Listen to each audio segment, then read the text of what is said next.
Kwa bahati mbaya zaidi katika hiyo nukta ya hali ya kisiasa ni kwamba haionekani kwamba kwa viongozi wetu kwamba wanaona kwamba kuna haja ya kukaa pamoja na kuzungumza juu ya haya mambo, mazungumzo ya kweli, mazungumzo yale ambayo mnaweza mkayazungumza na mkayathamini, mkayafanyia kazi.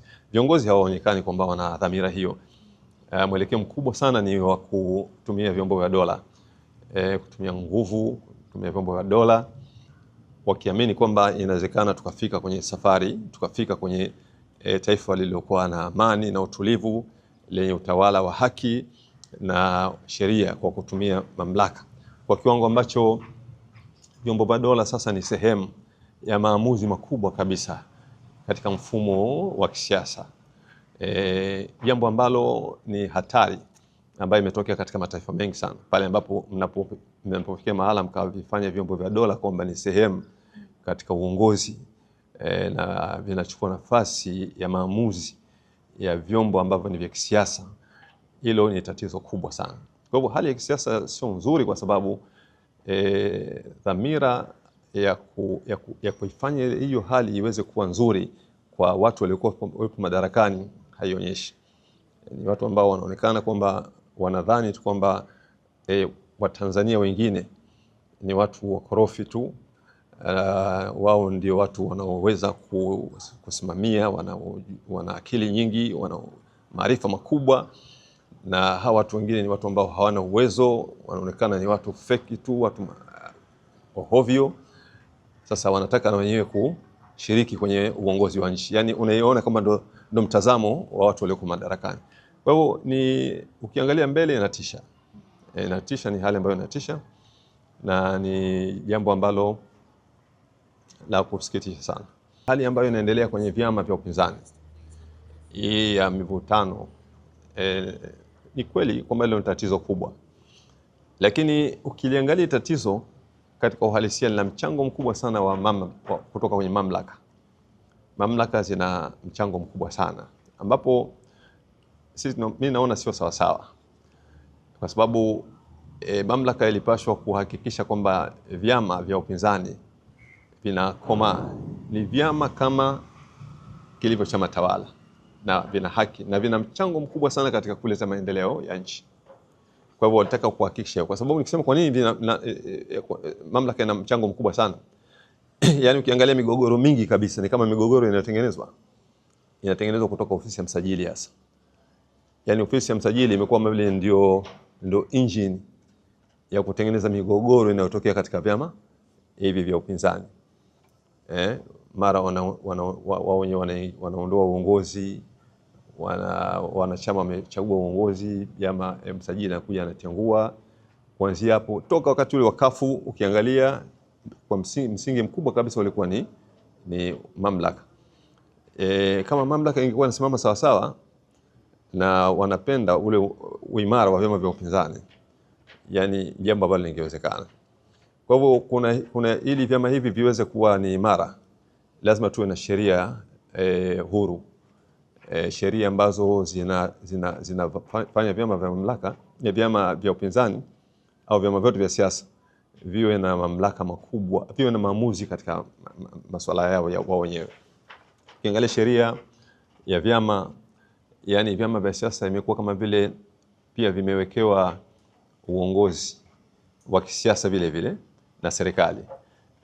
Msajili wa vyama ni kama vile ndo mwenyekiti wa vyama hivi vingine vya siasa.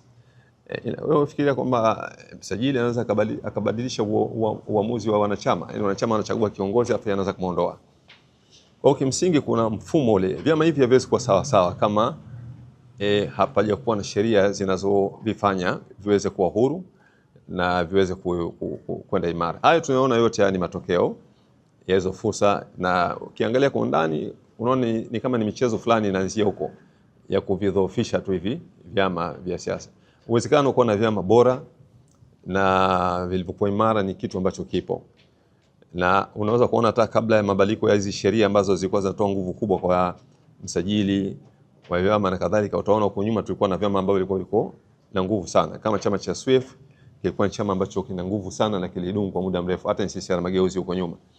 Lakini mara nyingi sana hizi fursa zilizotengenezwa na sheria hizi zinapelekea uhalifu, yani kupata nafasi katika vile vyama vya upinzani. Ripoti au taarifa au hotuba fupi ya Jaji Chande, kuna mapendekezo waliyatoa mle ndani kwenye ripoti ile. Kama nilivyosoma, mapendekezo walipendekeza kwamba ni muhimu watawala wakakaa na wale ambao ni wanaotofautiana nao ili waweze kukaa na kujadili haya maswala. Walipendekeza hilo jambo. Nafikiri kwa sababu ni tume ambayo iliundwa na rais mwenyewe na imetoa mapendekezo, nafikiri kuna wajibu mkubwa sana rais akayazingatia hayo, kwamba ni muhimu kukaa na wale ambao mmekuwa na fikra tofauti ili muweze kujadili mustakabali wa nchi na kuangalia namna gani kwa pamoja mnaweza mkapeka. Sote ni Watanzania na sote tuna haki na wote tuna fikra na fikra zote zinatakiwa kuheshimiwa, ndipo tunapoweza kujenga taifa ambalo litakuwa ni taifa la umoja na mshikamano.